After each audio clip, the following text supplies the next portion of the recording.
right, good morning, everybody. Welcome back to Octopi Poker for another weekly coaching stream.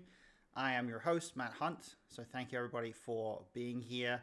I appreciate you all for being part of the community here, and I'm looking forward to bringing you guys something a little bit different today. If you guys can let me know that the audio and everything is coming through nicely in the chat, then that would be great. Just so that we can make sure everything is in order on the tech side.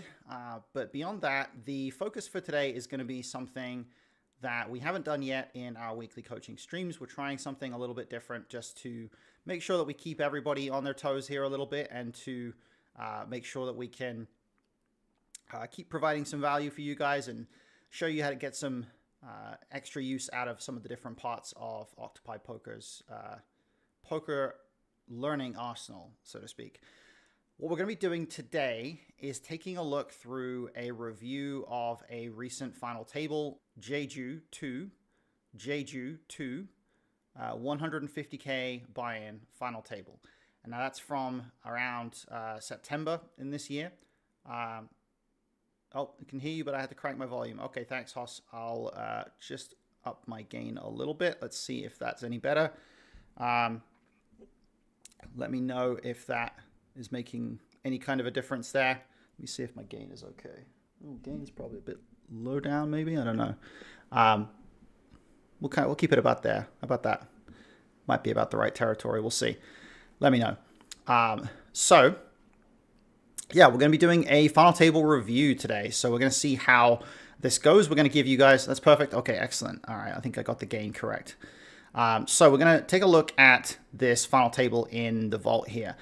And looking at a final table is always an interesting exercise when we're taking advantage of the tools that are available in the vault, because there's a few things that we can get from it. We can get, first of all, just a lot of great insights into the sims that we see here, but we can also start to see a little bit of how some of the best players out there are approaching some of these situations just from looking at the real hands. So the final table we've got is this Triton event, the 150K from a few months ago. So pretty recent, looking mid-September here.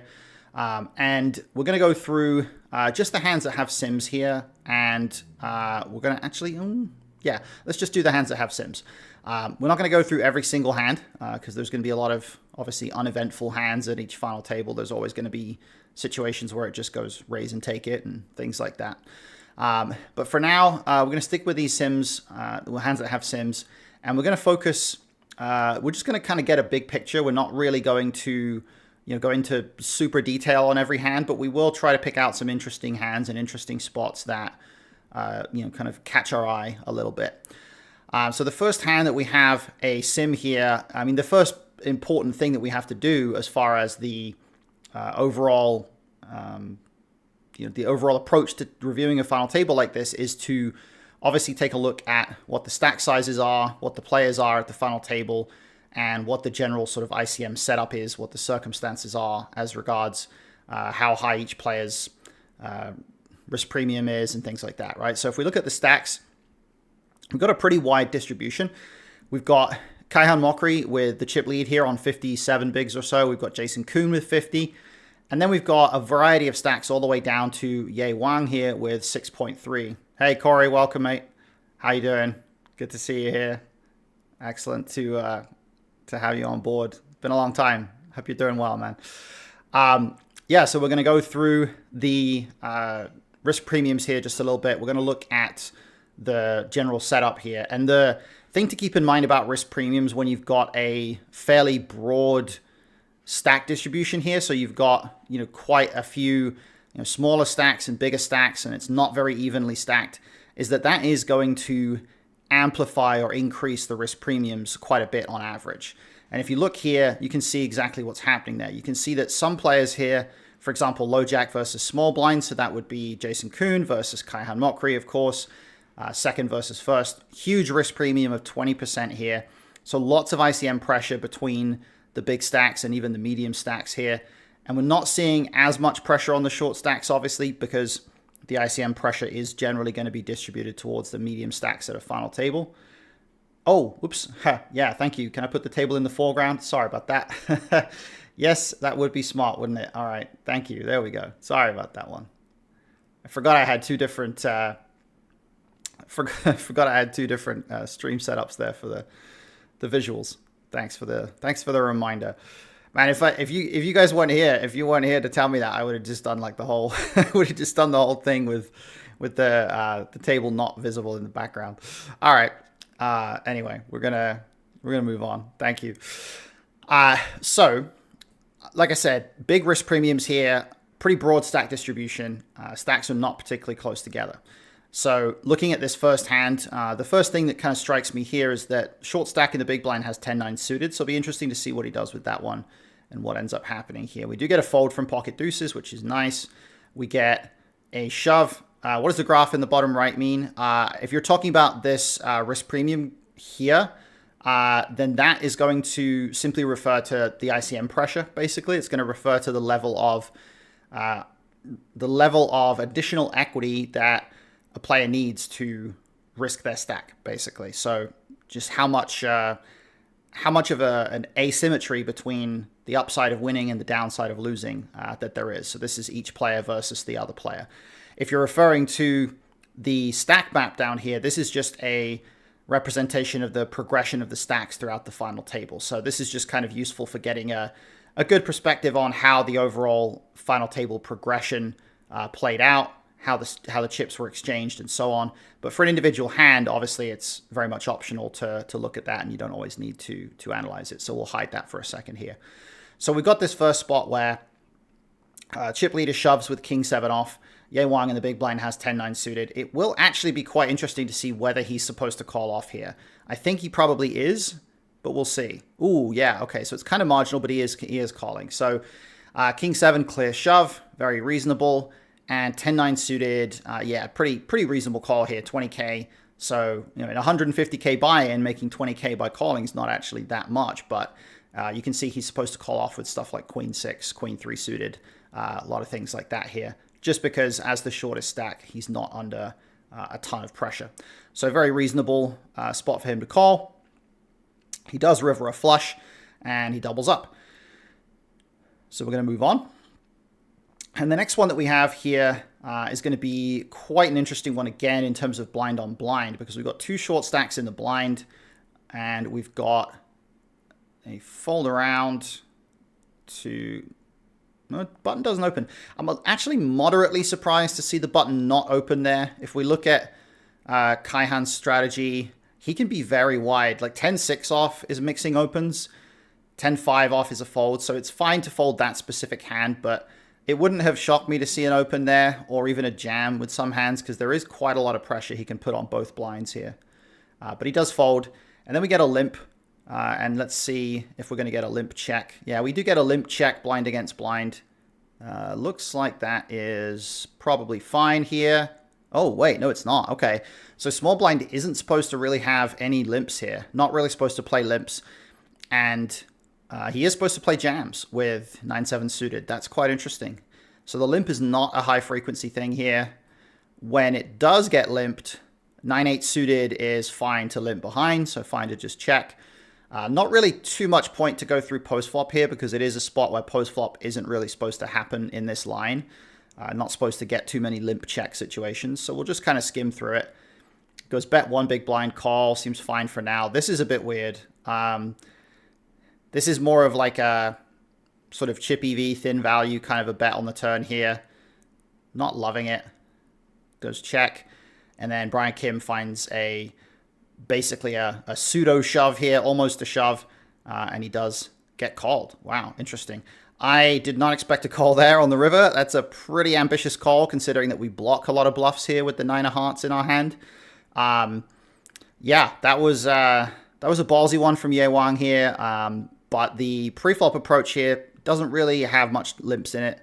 Doesn't really have a lot of room to limp there. Now, we do technically have the post-flop sim available here, but it kind of requires a bit of an approximated range for the small blind, so it's not going to be super accurate there. We're just going to move on from that one. So we do get a double up for the small blind, and then Brian Kim is going to bust shortly afterwards from his half a big blind stack. So we're just going to move on to 7-handed play now. It folds around to the button in this spot. Ye Wang is going to open. Samuel Malur in the small blind is going to fold the 8-7 off, and Jason Koon just folds as well. So that's a very easy one. Move on again a little bit. Okay, so Jason and Yu Zhang here, blind on blind, both medium stacks. Jason comes with the raise with the 8-4 off. This is an interesting one. So Jason is able to play a decent amount of raises here, but this is actually a spot where the 8-4 off is not going to be a particularly great raise. You can see it is actually losing as a raise. It's only very marginal between limp and fold. Now, this may be an instance where Jason potentially, had in mind that the big blind might be over-folding a little bit here. It may be just that it's a slight approximation or misapproximation of the raising range here. I mean, 8-5 off is mixing raises, so definitely easy to be 1 pip off here. But interesting that he does come with the raise nevertheless. And then the 9-8 off does call, and that hand is right on the border here, but it is a call. And in fact, it can actually 3-bet at some small frequency. So we get Ace-King 5 mono. Jason comes with a check, and it goes check, check. Let's take a look at this post-flop sim right here. This flop is a high-frequency check for Jason. He is going to have a pretty limited amount of suited hands when he's the raiser in the small blind here. He's going to have a lot of offsuit stuff, as you can see. And then when he checks, the big blind checking back a lot is going to make sense too. He does basically just have a B50 strategy here, but he doesn't really get to bet very often, which makes sense as well because it's not a particularly great board for him overall either. So we do see check, check, and we go to this 3 of spades turn. And this is where Jason starts to come with some aggression. He comes with a full pot bet. Now, the full pot is actually not used in this sim here. So this is a little bit of a big sizing from Jason. It's a little bit bigger than what the sim really wants to go with. Our Octopi's post-flop sims ICM aware. The post-flop sims for the hands in the vault are, yes. We do have, we have pre-flop archives, obviously. We have the post-flop sim archives that are chip EV, but we also, for all of the solved final tables in the vault, we have ICM post-flop sims. So everything that you see here is ICM based since we're reviewing a vault final table. Yeah.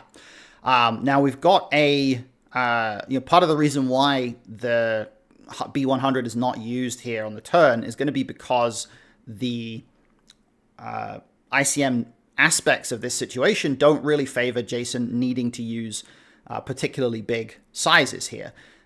Players are going to become less elastic to bet sizes in ICM situations when there's more pressure on. So generally speaking, Yu Zhang here is going to be folding a reasonably similar percentage to this B50 compared to the B100. So it kind of makes more sense for Jason to not polarize quite as much here. But he does go with the B100 and he does presumably get a fold. Yeah, he does. Okay, so nice and easy there. The 9-8 off does actually have... There is some frequency of calling with 9-8 off. I would suspect, honestly, it would probably have to be 9-8 off with a heart here. That's really interesting.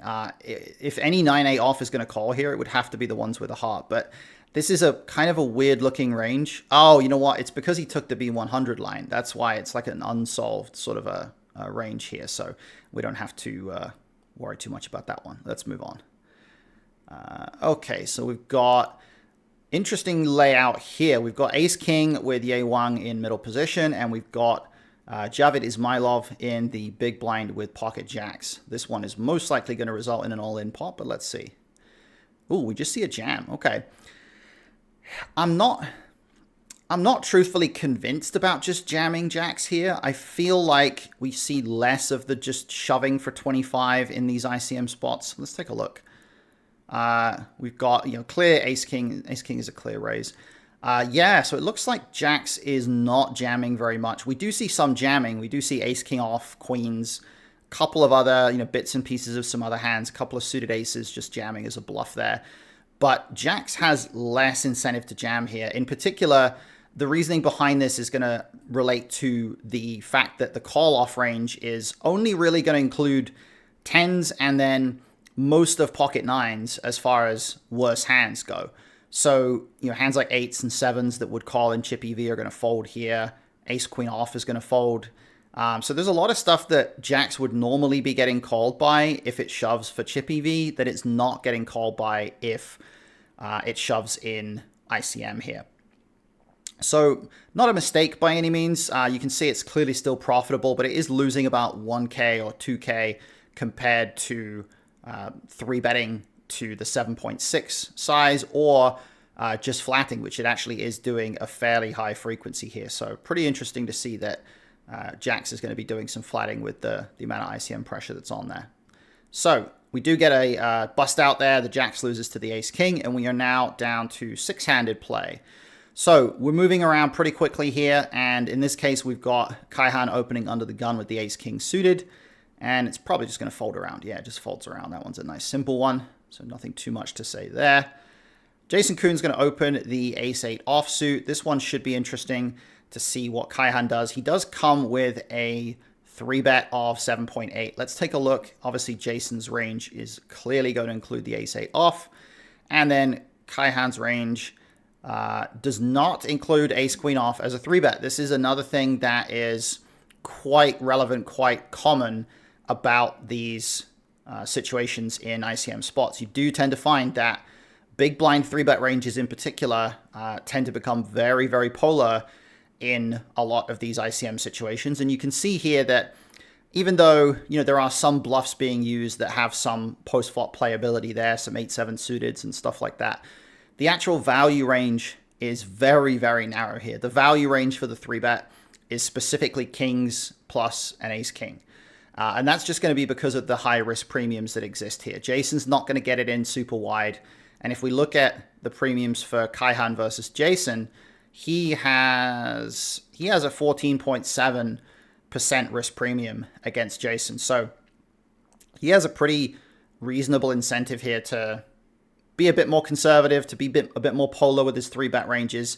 He can't easily stack off particularly wide here. So not really a great spot for him to be 3-betting the ace-queen off because it's very hard for him to actually get action from worse very often. If we do look at Jason's response to this 3-bet, you can see that stuff like king-queen off is folding sometimes. Ace-jack off is occasionally folding. Ace-10 off is folding a lot. So ace-queen offsuit, just not really in a particularly great spot for getting value from worse. And obviously there's a pretty big incentive to try to keep pots small and try to just take the equity that we have and realize some of that equity through a call in the big blind here. But if we look at the EVs, it's losing maybe $1,300 or so, something like that, compared to calling. So it's not a massive loss, but it is, it does mean something, obviously. And even in the context of a 150K buy-in, losing $1,300 is not something anybody wants to just do at random. So yeah, interesting spot, but we move on. Let's take a look at this next one. Kaihan has ace-queen off again. I think we can probably guess how this one's going to go. Folds to Mario on the button, and he jams for 13. Now, if we look at Mario's strategy here, it's going to be interesting to see the distribution of different strategies here in his range. He does have some hands that make it 2.25 here, so slightly bigger than a min raise just because of the size of the stacks that are behind him. But he also has quite a lot of shoves. What he doesn't have is this 5.25 big blind sizing. So he doesn't have this sort of commit all in against one player, but fold multi-way kind of a size. So definitely interesting to see, where some of these sizes come in, where they don't. A little bit unpredictable sometimes, but as you can imagine, the pocket fours is a very reasonable shove here. It's making about 5K in EV, so he does shove. Kaihan comes with the call, obviously big blind folds, and we do get a double up for Mario on the button here. Now, Kaihan's range with the call off is pretty clearly going to include ace-queen off. Not really too much reason to do anything different there. What is interesting is that he never really does any re-raising. He never really clicks it back at all here.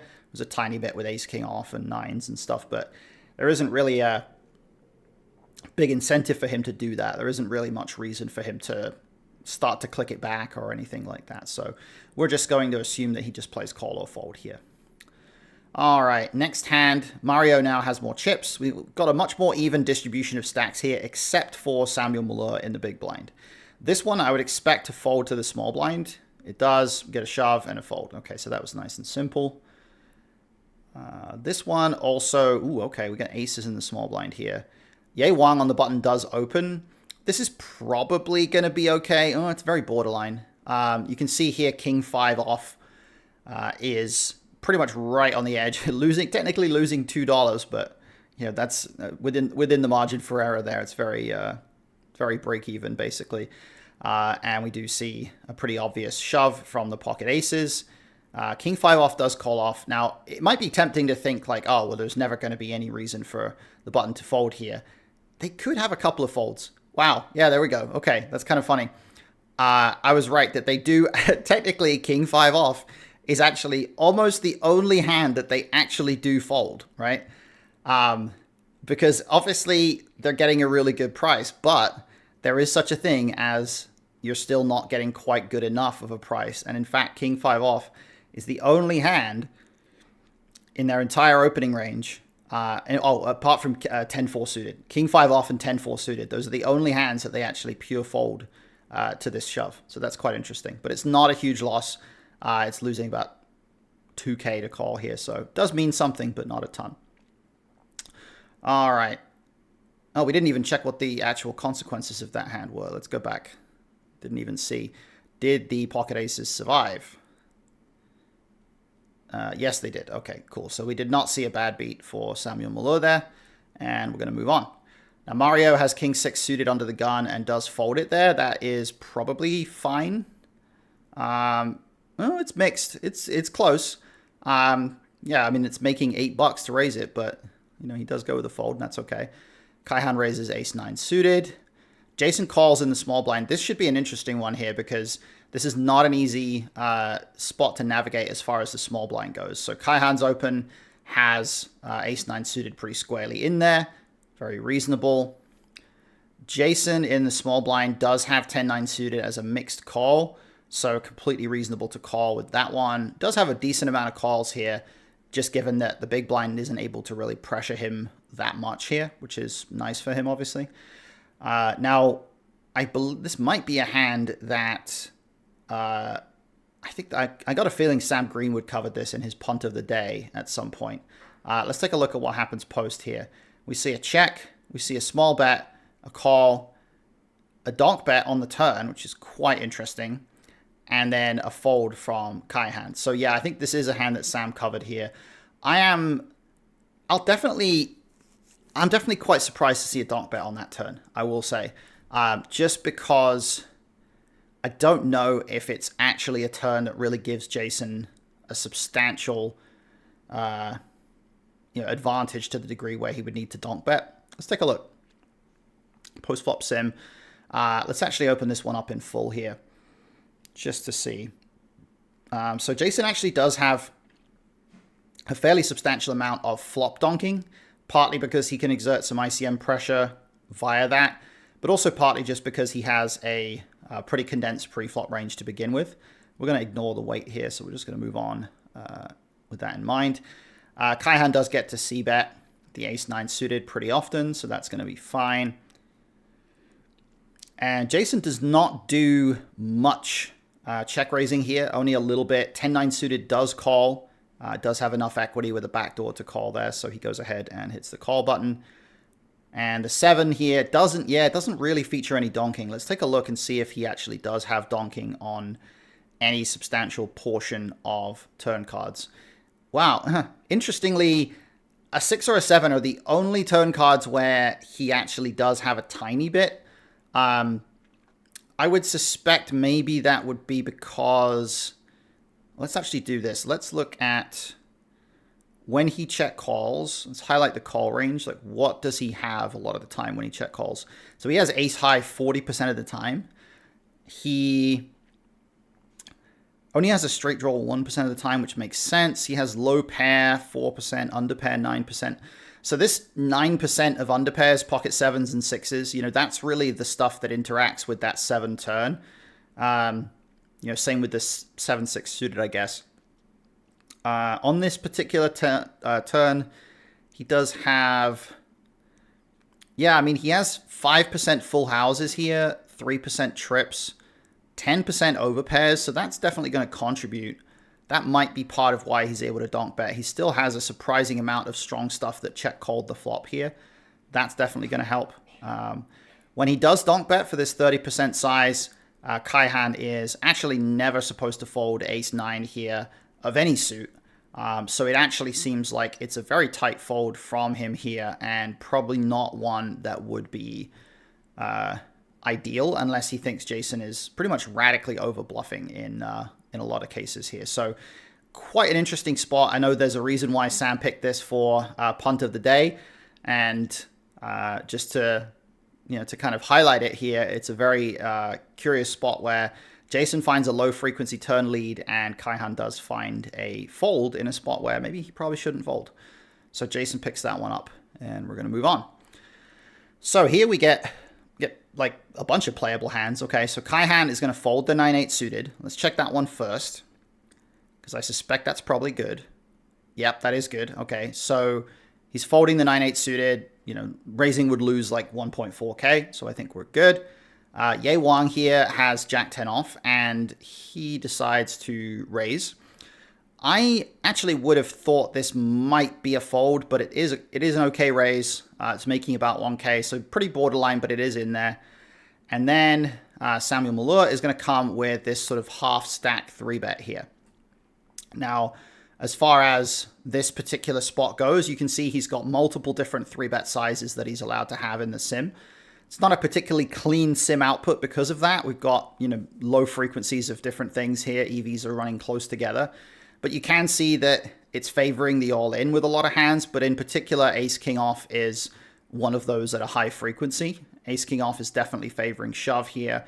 There is a certain amount of that raise to 8.8, but it's not really particularly prevalent. It's mostly just pocket jacks that seems to want to do that, and maybe some pocket sevens as well.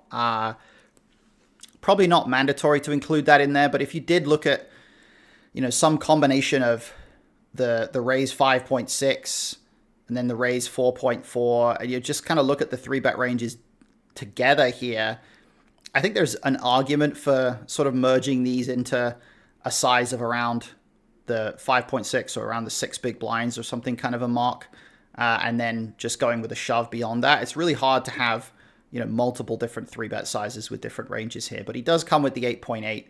And then we get a really interesting spot for Mario in the big blind. Let's take a look at what happens after the 8.8 comes in and then it goes around to Mario. He has no calling option here, which is pretty self-explanatory as to why. It's not really a spot where he wants to have any cold calls. But in terms of the response he has, doesn't really matter whether he shoves or clicks it back. Every hand is mixing here. So every hand is pretty much just recognizing that the EVs are the same. And pocket sevens is not in that range. It would actually be losing about 80k to get it in with sevens here. Eights would be losing about 22k. Nines, kind of close, but losing about 4.5k. So definitely a margin for error there. If nines is actually taking this line, but it is also losing, that's going to be one that's going to clear up if you run the sim a bit faster, or if you run the sim a bit more detailed, a bit more depth. But tens is only winning about 11k there, so definitely a very marginal spot for Mario. Definitely one where we would not necessarily expect that sevens would be good to get in, and he does make the fold, and Ye Wang is going to fold as well, so the ace-king off does take it down. All right, we're going to move on to the next one here where we have Yu Zhang on the button with 9-8 suited. This is a pretty clear raise. This is making about $350 to raise here, and he does actually fold it. So this is one where he found a play that was a little too tight, but he does fold.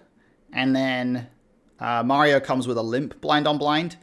Not sure about this one, honestly. Limping small blind, queen 3 off. Yeah, it's actually a fold. It's actually pure fold here. Interesting. A little bit too wide. It doesn't shock me that he does have some limps here. Having some raises to 3 or 4, so split the difference and go 3.5 is totally fine here. The limping range also, makes sense that that would be in there because they are kind of close together in stack size here. It is just surprising to me overall, though, that Queen 3 off is one that he decided to limp, but it is actually a fold. Now, Ace 3 suited in the big blind here, I would suspect that checking back here is good. There's a low frequency of raises, but yeah, checking back makes sense. Just kind of the hand that can't really get better to fold, but can't really get a lot of worse hands to limp call. So pretty reasonable check back there. Comes Queen 4 deuce. Let's take a look at some post flop here. Does go with a check. Goes check, check, bet on turn, call, bet on river, and a fold. So let's see how that one played out. All right, so we're going to go with... Sorry, my headphones are being a pain. I'm just going to take them off since I don't need them. All right, there we go. Bluetooth kept giving me a disconnection or something. So in terms of the strategy here that we have for Mario, you can see with his range very mixed as a whole. You're not going to see too many flops that are super good or super bad for Mario's range. I would expect that this Queen 4 deuce is in that category where it's kind of moderate. Probably going to have some betting here, but not a ton. Yeah, I mean, B33 for the one big blind size, about a quarter of the time, makes sense. Very mixed range. Ace 3 suited is just going to pretty much pure call, I would think. Very low frequency of raises, but it is in there. We're going to see the call. And then we're going to see... I can't remember what the line was that he actually took. I got to go back. I got to go back and remind myself of the actual hand. I think he triple barreled off. Did he bet all three streets? Hopefully you guys have better memories than me. Check, check. Oh, it went check, check on flop. Okay, then bet turn and bet river. Okay, never mind then. All right, well, so we got to go back to the full sim. And I got to remember that it went check, check on the flop. So check here, check. And then he came with about 3/4 on turn or so, something in that region, B75 or so. B80 is the size that we've got here. I think that's going to serve fine. And if we look at Queen 3 off, well, it's not in range, but Queen 5 off, which is the next best queen that's kind of similar in properties, it's going to be a small bet, some bigger bet, but generally a smaller bet. As far as the overall strategy goes here, he's going to have some degree of polarization in there. Not a ton, but there is some. So it is one where we would probably expect to see probably not a ton of the small bets coming in too often. When we do come with the B80 size in this particular spot, we will see Ace 3 suited is pure call. Not really going to be any reason to fold it there. Can't really fold ace high in this spot after it goes check, check on flop. And then on river, when we face another bet, I would expect there'd be no reason to call ace high there. But, I mean, we do unblock some stuff. We block a straight with the 5-3. Probably not going to call, but the B82 here is the size that he comes with. And, yeah, ace 3 does just fold. We're not actually bluff catching any ace high here, so very reasonable fold. Not really too much reason to do anything different. So it looks like both players came with some completely logical lines there and not really too much cause to think that anyone did anything wrong. So we're going to move on once again. So we're now going to get to this next hand where Yu Zhang is going to open the Jack-9 suited. Zhe Wang is going to defend the Ace-7 off. Now, if we look at the pre-flop sim, Jack-9 suited is very much in that opening range, and Ace-7 off is mixing calls and 3-bets, but completely reasonable to call, obviously. So we're going to go post-flop, and this might be quite an interesting post-flop spot. There is actually a tiny bit of donk betting from the big blind here, just on account of these low boards, starting to see a lot more donk betting in these ICM leverage situations. So he does come with a check, though, and Yu Zhang is going to check back. And as far as strategy goes, there is a surprising amount of some big bet here from in position. The bottom line, though, is that Jack-9 suited is just kind of mixing a lot of different options. This specific hand, you can see, is doing a little bit of everything, so completely reasonable to check. The turn strategy for the big blind actually features a lot more polarity here. Not a lot of small bets coming in, not really any small bets coming in fact, only a bit of B50 and a lot of the B100. He is up against a range that includes a lot of ace highs, so it makes sense that he would go with a fairly polar strat here. He's not really going to have to worry about Zhang having too many strong hands in that range. So I would prefer to see a bigger size from him here, but he does come with the small bet and Zhang just folds. So we move on to the next one, and we have the same chip leader. So he's kind of holding his chip lead there. Folds to Mario in the in the cutoff here with the king deuce suited, and he does. This is actually a very wide open. He's actually a couple of pips too wide here. King four suited is a mix. King deuce suited would be excessive. So I think he's maybe going a bit overboard, trying to pressure Samuel in the big blind, but it does get through. So he goes a little wide, but gets away with it. If we go to the next one, king queen off is going to open on the button, and Jason's going to defend in the big blind. Now let's take a look at this one because they both flop top pair here, so this is going to be interesting. King queen off is clearly a raise, so nothing really to say about that. And then Jason in the big blind with king four off has pretty much a pure call, 98% call. His 3-bet strat, once again, as we've kind of said before, is going to be very, very polar here in the big blind. 3-betting to about this 11 big blind size with, very narrow value range and a lot of really trashy bluffs. So we do see a check on the flop and a bet for the small size. So that's all going to be pretty reasonable. There is actually quite a bit of checking back on this flop, which is a little surprising, but I would imagine that that's just a product of the fact that these stacks are pretty close together. King queen off, reasonable small bet, also reasonable as a B60 size. Jason comes with the call, which is pretty much pure here, call 99%. Turn is a 10 and it goes check, check. Now that's interesting because I do think people have too much of a tendency to just think that a turn that completes a straight like this is excessively bad for their range, right? And it ultimately doesn't end up being that bad in a lot of cases because only 9-8 gets there, and 9-8 is only a small portion of Jason's range.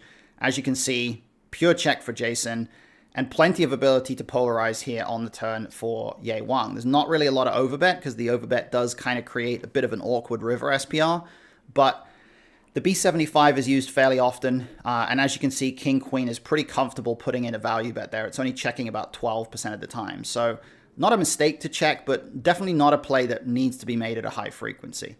Now the river comes to 7, and Jason finds this bet of 5. And on this particular river, he actually has, it's one of these out of position river spots that has multiple different sizes. These situations do tend to end up with a pretty wide distribution of sizes because you've got various different sort of portions of the big blind's range that kind of need to get some amount of value from their hand, right? You've got, if we actually, you know what, let me just open this up. I'm going to open up this sim in full here because it is a very interesting spot, and I think the principles here will just show us what I mean about this river scenario. So we're going to see the out of position strategy for Jason once we get back to that river node. We've got check B26. We're going to have a call here at turn 10, and then it went check, check. So just taking a second to load up. Obviously being able to look at these spots and just kind of piece together the strategy from seeing how the board textures play out and everything. Super important part of getting comfortable using sims and studying in ways that are productive as opposed to just kind of, I played a hand, look it up in the solver, see if it's good. That's not really what you want to do. So like I say, we've got a pretty wide distribution of sizes here, but what I like to do for these river spots is if you go to ignore weight, so if you just look at the range without considering the frequencies of certain hands, you can actually see there's some very, very clear trends in the construction here, right? First of all, it's very clear that we have a region at the top of the range that prefers the big sizes, right? We've got the overbet size of 125 here, which is heavily dominated by trips, right? It's a value range that's guided by trips. It's built around trips with also some full houses and some straights in there. So that's one value range that we have. The next value range is just below that, right? We've got this area down to about here. And that is going to be the range that prefers the B61 and the B30 sizes. So a little bit of both here, but generally you can see that this region is composed of a ton of top pair. So we have a specific separate value range for that top pair portion here. From there, we then see the next level down where we actually have this area. And this is almost all composed of a 10, right? Every 10 or a lot of 10x is right in this territory. And that is the stuff that's using this one big blind block size right here, right? So that is another distinct value range. So we've got 3 distinct value bet ranges there. Then we have a very distinct checking range because we've got all this stuff just here. And then we've got this very clear sort of boundary right there, right? Where there's little bits and pieces of a couple of combos that are choosing to bluff in here. But everything in this area is very clearly focused on just checking. Ace high and low pair. That's the range here that's dominating this category quite a lot. And then finally, we have everything that is worse than ace high, which is at the bottom down here. And that is going to be the stuff that bluffs. Ace 5 doesn't bluff. Obviously, that's just this very hand on the very end here. So just inaccuracy with the dragging the bars there. But as you can see, every single hand worse than ace high bluffs 100% of the time in this spot. It's actually as simple as that. If we have a hand here that is worse than ace high, we literally always bluff. And the sizing is just not going to be that important with each individual combo. You can see that there are some slight variations, some slight tweaks here based on specific card properties perhaps, but generally speaking, there isn't really a distinct and obvious trend towards, bluffing for one size with some hands and bluffing for another size with other hands. We're pretty much just mixing all of our bluffs into different sizes at different frequencies to make sure that all of our value bet ranges have enough bluffs in them. But the key thing here is we have those distinct value bet ranges. We have the big bet at the top. Well, actually, technically, we also have the very top of the range here, which is doing a little bit of trapping, a little bit of checking with some of the straights, a little bit of checking with some full houses and so on. So there's even a range slightly above that that's the sort of trappy part of the checking range. But you can very much see where the different delineations of the ranges are here. And as far as Jason's strategy goes, well, he came with a 5 big blind bet into 8.2, which is pretty much this B61 size. And as you can see, King 4 off is pretty squarely in that range. This is almost exactly the right kind of territory for him to be in with that size. So very reasonable play from Jason there. And Ye Wang is going to come with presumably a call, but let's see if the sim wants to consider raising on the river in just a second here once we navigate back to that river portion. Right over here, all the way down. King Queen does not raise the river. It is a 100% call. So very trivial there as far as the response goes. And it looks like both players played that one very, very well, except that turn check was maybe a little conservative. So let's move on. And I'm conscious that we haven't really got close to finishing this one yet. So we may do this in 2 parts. We may do this, we may finish this off next week, right? We might just go from 8-handed to 6-handed and then, or 8-handed to 5-handed, let's say, and then we'll do the short-handed portion next week. That sounds good. How about we do that? So Ye Wang folds the 6-4 suited in the cutoff there, which actually might be a little tight. Oh, no, it's not tight. Okay, so that he's fine folding that hand there. I just thought because he has the big chip lead now, but no, I think he's probably fine folding that one. Jason in the small blind comes with the 2.4 size against Yu Zhang here. This is quite interesting.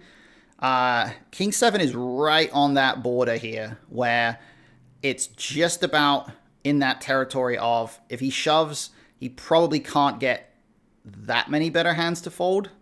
Well, let's see. If he did shove, We don't have that in the tree here. Let me go back to the full sim. Let's try to figure out why King 7 suited is right on that border. So if Jason was to shove, then he would be able to get King 8 and King 9 to fold, but King 10 suited, King Jack off are not folding, and Ace 7 suited is not folding. So that is, you know, primarily kind of the idea here. He clearly can't really get anything worse to call if he shoves, but he also can't really get a ton of better stuff to fold. Whereas if he raises to 2.4, well, now he clearly does get a lot of worse hands to continue to give him some value there. And if he does get shoved on, then he has a pretty clear fold. So it might be a little bit more easy to navigate there for him with the raise. So he does come with the 2.4, and that's a completely reasonable size here, but he just gets a fold. So we move on. And this time we're going to see Jason open the button with the 9-8 off. And the small blind is going to come with this interesting 3-bet with the ace-5 off here. So this is a curious one. We've got a 9-8 off, which is a borderline open, pretty much okay, but very much on the border. And then the ace-5 off, wow, he did find the ace-5 off 3-bet bluff. It's actually 57% of the time ace-5 off is 3-bet bluffing for this size. So that is a really great play from the small blind here. He found a 3-bet bluff in a spot where it's really hard to find a 3-bet bluff. You know, you have 18 big blinds to start the hand in the small blind, and it's not easy to find these plays. But he did find this line. Does have a split strategy here with a lot of all-ins, but also this polar 3-bet range for a 6.4 size. So very reasonable 3-bet there from the small blind. Really interesting to see him pull that one off. And of course, Jason does fold because he has a pretty weak hand. So we're going to keep going until we get to 5-handed play here. And then I'm going to wrap it for today. I'm going to come back for part 2 next week. So Jason's going to open the cutoff with queens. This is obviously pretty trivial. Not really too much to say about that one. King 8 suited folds the button, which is also pretty trivial. Couple of pips outside of the range there. Mario in the small blind folds the ace 9 off. This is going to be interesting. Wow. Ace 9 off is actually the only offsuit ace that doesn't play any V-pips here.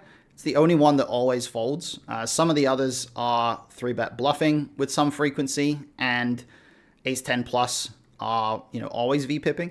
So he actually found the one offsuit ace that he's supposed to fold there. Very interesting. All right, we've got ace 10 versus ace 10 here. Let's see who wins this battle of the ace 10s. It goes raise, 3-bet, and fold. And in this case, if we look at how it plays out, the raise is clearly fine. The 3-bet is also clearly fine. He plays a lot of small 3-bets here, Mario, and no calls, really.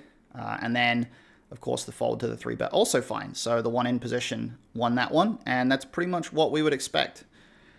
Okay, everyone has clubs and hearts here except for one spade. That's interesting. Ye Wang is going to limp the small blind. I would expect to see a lot of jams here with Jack 9 suited. Yeah, I mean, the jam definitely seems better. Certainly seems like a missed spot here. Calling is still profitable, but the jam's going to function better, I think, here. Samuel comes with the check back versus the limp, which is going to be very logical with 5-3 suited. It does go check, check. Check, bet, call, check, check. Interesting. Okay, let's just quickly scan through this one. Doesn't really go check, check a lot on the flop. This is a good flop for small blind. He's going to be doing a lot of betting. When it does check, 5-3 is going to check back a lot. Turn 8. Jack 9's not really in range anymore. Jack 9 offsuit is there, but Jack 9 suited is not because it's supposed to shove. You know, decent frequency of checks is fine there. 5-3 comes with a small bluff in the sim, but in practice he actually made a larger bluff.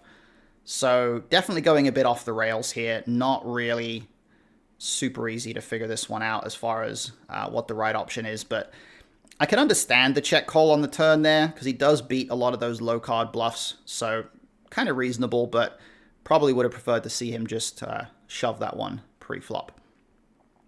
So this time we've got Kaihan with the ace queen. It's going to open. Jason's going to defend. It's going to go check, check. check, check, check, bet, fold. Okay, so probably not a ton to think about here, other than, you know, Kaihan really is supposed to range bet this flop. This is a super good flop for his range, so a little bit surprised to see him check it back. But yeah, once we go beyond that, you know, he doesn't really have much of a range left anymore, so can't easily check out what happens there. All right, we should get to the point of an elimination pretty soon. Let's bring back up the stack map. How close are we? Oh, wow, we're actually quite far away. All right, so we are fairly far from that elimination in 5th place. So what I'm actually going to do is we're actually just going to call it here for today. We're going to call this part 1. We went through 8, 7, and half of 6-handed play. This is a long final table. We've got, you know, 136 hands to get through here. We're not going to look at every single one, obviously, but we already found a couple of really interesting hands. So hopefully you guys got a lot out of this. It's obviously a process that I think is really valuable, and just kind of understanding how a lot of high-level players are playing these spots and how that correlates with the sims. Super valuable for those of you who are studying some ICM, studying some final table situations. So thank you, everybody, for being here. We're going to call it a day for now.